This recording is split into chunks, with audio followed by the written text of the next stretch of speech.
तो आज की इस वीडियो में क्लास 12 का होम साइंस का चैप्टर 2 जिसका नाम है नैदानिक पोषण और आहारिकी। तो इस चैप्टर में जो भी मैं बता रहा हूँ एमसीक्यू, तो ये बहुत ही ज़्यादा सेलेक्टेड क्वेश्चन है क्योंकि यही सबसे एग्जाम में आपको पूछे जाएंगे। ठीक है, इसमें कोई शक नहीं है।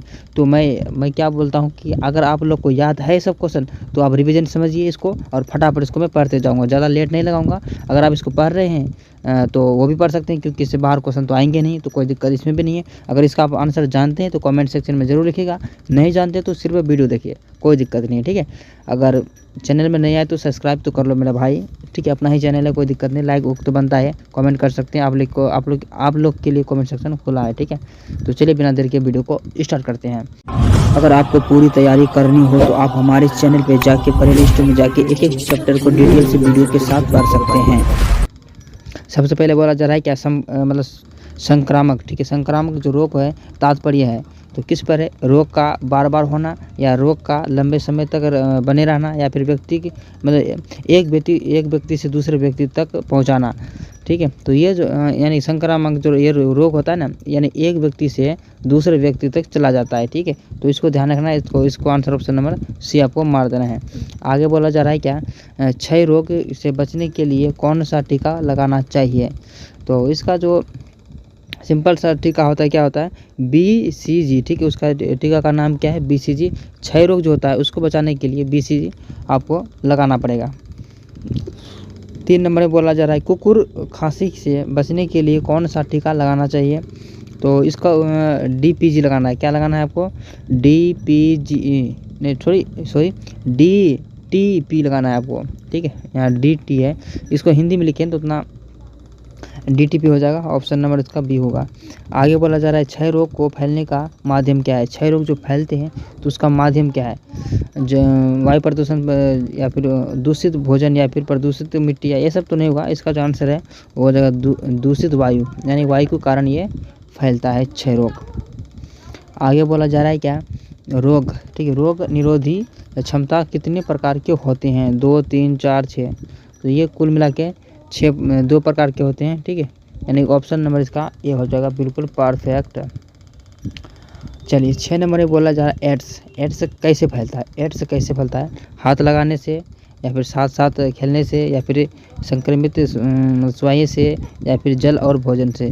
इसका माने हो गया कि एक इंसान का इंजेक्शन लगाए, वो इंजेक्शन फिर दूसरे इंसान को लगाती हैं, तो उसका माने यही हुआ, यही लिख रहा है। लेकिन इसका जो आंसर है सब हो जाएगा, यानी कि सी हो जाएगा इसका आंसर, बिल्कुल सही होगा। लेकिन इसका आंसर खास तौर से देखा जाए तो इसमें सेक्सेबल जो होते हैं उसमें ज़्यादा होता है। लेकिन ठीक है, इसका भी आंसर ऑप्शन नंबर सी हो जाएगा। आप समझ सकते हैं, एड्स रोग उसमें ज़्यादा होता है, उसमें अगर फीमेल को होगा तो मेल को हो जाएगा, मेल को तो फीमेल को भी हो जाएगा।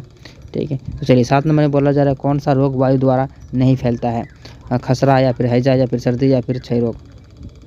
तो ये जो ना वायु द्वारा नहीं फैलता, ये दूषित खान पान के कारण होता है। ऑप्शन नंबर इसका B हो जाएगा।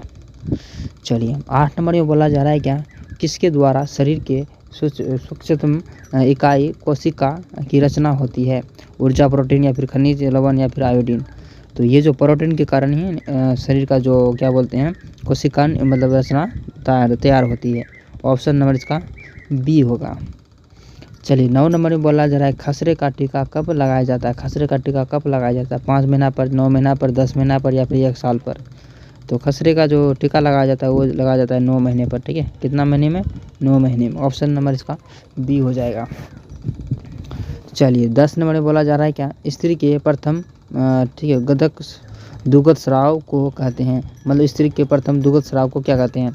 तो प्रथम आहार या फिर कोलेस्ट्रिंग, बिल्कुल बताएं, ये हो जाएगा कोलेस्ट्रिंग, यानी ऑप्शन नंबर इसका B हो जाएगा, बिल्कुल सही, कोलेस्ट्रिंग हो जाएगा। ठीक है, चलिए आगे बोला जा रहा है क्या, क्या बोलते हैं DPT का पहला टीका कब लगाया जाता है? DTP का पहला टीका कब लगाया जाता है? 2 महीना, 3 महीना, 4 महीना, 1 महीना। तो ये जो लगाया जाता है 1 महीना पर लगाया जाता है, ऑप्शन नंबर D हो जाएगा। बच्चों को किस रोग से बचने के लिए विटामिन ए की मतलब कि खुराक दी जाती है? विटामिन ए की ज़रूरत पड़ती है? रतुंधी या पोलियो या फिर अतिसार या फिर इनमें से सभी? तो ये जो ना रतुंधी के लिए दिया जाता है विटामिन ओ मतलब ए है। ठीक है, चलिए 13 नंबर में पूछा जा रहा है क्या, मतलब विकासा। ठीक है, विकासात्मक मनोवैज्ञानिक लाभदायक है? तो देखिए बच्चों के लिए और अभिभावकों के लिए और हो जाएगा शिक्षकों के लिए और इनमें से सभी। तो इसका जो आंसर है ऑप्शन नंबर इसका डी हो जाएगा, इनमें से सभी। चलिए 14 नंबर में बोला जा रहा है क्या, निम्न में से कौन सा विशिष्ट बालकों का प्रकार नहीं है। विशिष्ट बालकों का प्रकार नहीं है, आर्थिक अक्षमताएं या फिर शारीरिक अक्षमताएं या फिर मानसिक अक्षमताएं या फिर सामाजिक अक्षमताएं। तो ये जो है ना इसका आंसर ऑप्शन नंबर क्या होगा, बताओ इसका आंसर। इसका जो आंसर है ऑप्शन नंबर हो जाएगा ए नंबर हो जाएगा। ए में क्या है, आर्थिक अक्षमताएं। ठीक है, चलिए 15 नंबर में पूछा जा रहा है क्या, कूड़ेदान में किसका छिड़काव करना चाहिए। कूड़ेदान में नमक का, चीनी का या फिर डीपीटी का या फिर गोबर का। हलवा सा क्वेश्चन है, ऑप्शन नंबर सी हो जाएगा, डीटीपी का करना चाहिए। 16 नंबर में पूछ रहा है कि प्लास्टिक द्वारा मुख्यतः किस प्रकार का प्रदूषित होता है, भूमि, ध्वनि, वायु या जल। तो इसका जो आंसर है ऑप्शन नंबर हो जाएगा ए नंबर हो जाएगा, भूमि द्वारा। ठीक है, चलिए आगे पूछ रहा है कि जल प्रदूषण के कारण के लिए मुख्य रूप से निम्नलिखित में से कौन सा जिम्मेदार है। वन रोपण या फिर मतलब वन रोपण, तेल और रिफाइनरी। इसका जो आंसर है ऑप्शन नंबर डी हो जाएगा। डी में क्या है, बी और सी होगा। बी में क्या है देखिए, तेल, रिफाइनरी, और सी में हो जाएगा कागज़ कारखाना। ठीक है, ऑप्शन नंबर बी और सी हो जाएगा, यानी ऑप्शन नंबर इसका डी हो जाएगा। 18 नंबर में पूछ रहा है कि 1 ग्राम वसा में कितना कैलोरी मिलता है।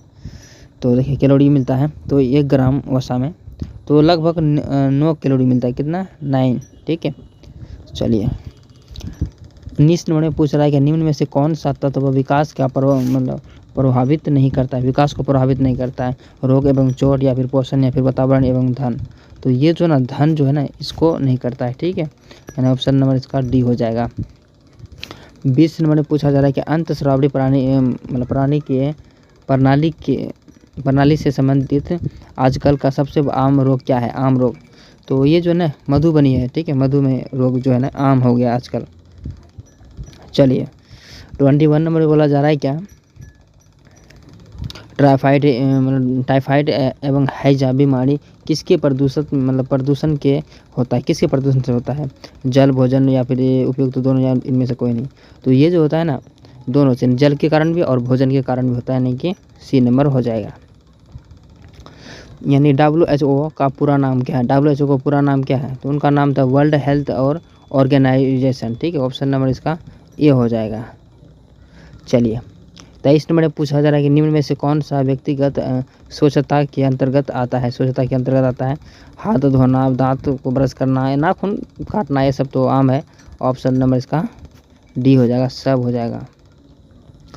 चलिए 24 नंबर में पूछा जा रहा है कि भोजन में किसकी कमी से मांग और शिशु दोनों को और गलकंड, ठीक है, जो गल में जो होता है गाल में, और घेगा में रोग होने की संभावना रहती है। तो ये जो होता है ना आयोडीन के कारण होता है। किसके कारण, आयोडीन के कारण। ऑप्शन नंबर सी होगा। 25 नंबर में पूछा जा रहा है बच्चे को पोलियो और डीपीटी का बूस्टर डोज किस आयु में दिया जाता है। 2 महीने से 4 महीने या 16 महीने से 14 महीने या फिर 0 से 3 महीने या फिर 6 से 9 महीने में। तो डोज दिया जाता है ना 0 से 3 महीने के अंदर। ऑप्शन नंबर इसका सी होगा। चलिए 26 नंबर में पूछा जा रहा है क्या, MMR टीके है से किन किन रोगों का बचाव किया जा सकता है। MMR के टीकों से किन किन रोगों का बचाव किया जा सकता है। खसरा या फिर गलसुआ, यानी गाल में जो फूल जाते हैं, या फिर क्या बोलते हैं रूबेला। तो इनमें इसका जो आंसर है ऑप्शन नंबर इसका डी हो जाएगा, इनमें से सभी होगा।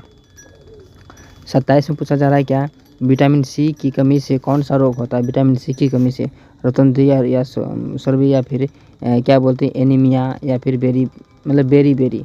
तो ये जो होता है ना क्या होता है, ये सर्दी होता है। ठीक है, ऑप्शन नंबर बी हो, तो ऑप्शन नंबर बी हो जाएगा सकरवी। ठीक है, चलिए और 28 नंबर में बोला जा रहा है कि निम्नलिखित में से कौन सा पोषण हीनता से संबंधित है। तो ये जो है ना एनीमिया से, किसे, एनीमिया से। ऑप्शन नंबर सी हो जाएगा। चलिए 29 नंबर में पूछा जा रहा है क्या, संतुलित आहार न संग्रह करने से क्या प्रभाव पड़ता है। भार में कमी या फिर शरीर का प्रभाव की क्षमता या फिर इनमें कमजोरी होना। तो इसका जो आंसर है ऑलमोस्ट सब हो जाएगा। ऑप्शन नंबर इसका डी हो जाएगा। संतुलित आहार न मिलने के कारण जानते हैं शरीर तो सूखेगा ही, बहुत सारा परेशानी होगा।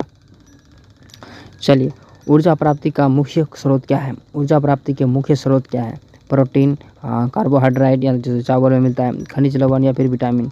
तो ये जो हो जाएगा क्या हो जाएगा, कार्बोहाइड्रेट, यानी ऑप्शन नंबर इसका बी होगा कार्बोहाइड्रेट। चलिए 31 नंबर में पूछा जा रहा है कि सोचता है कि किस कार्य के लिए जल का अधिकतम मतलब आवश्यकता होती है, किस कार्य के लिए। तो भाई सब जानता है यार, कपड़े को थोड़ा धोने के लिए सबसे जल की कमी होता है, यानी कि ऑप्शन नंबर बी हो जाएगा, उसमें इन्वेस्ट ज़्यादा होता है। ठीक है, पानी। दूषित जल पीने से कौन सी रोग होता है, बताओ भाई, दूषित जल को पीने से कौन सा रोग होगा, मैंने पीलिया या फिर क्षय रोग या फिर मधुमेह या फिर मलेरिया। तो ये जो होता है ना, पीलिया होता है दूषित जल पानी पीने से। चलिए इसमें बोला जा रहा है निम्न में से कौन सी बीमारी पर दूषित भोजन पदार्थ खाने से होता है, अतिसार, हैजा या फिर पेचिस या फिर इनमें से सभी। तो ये जो दूषित क्या बोलते हैं भोजन खाने से ये सब बीमारी हो जाएगा, ऑप्शन नंबर इसका डी हो जाएगा, इनमें से सभी। ठीक है, तो आज का वीडियो था यहाँ तक। ठीक है, ज़्यादा इसमें नहीं था कुछ, इतना ही क्वेश्चन था, मैं जितना बताया बस इतना से ही आएगा। अच्छी तरीके इसको देख लीजिए, एक बार नहीं 2 बार देख लीजिए, बस जैसे वो इसको याद कर लीजिए, बस यही अच्छा होगा आपके लिए। ठीक है, तो आपको बोर्ड एग्जाम में दिक्कत नहीं होगा। तो मिलते हैं नेक्स्ट वीडियो में, तब तक के लिए बाय।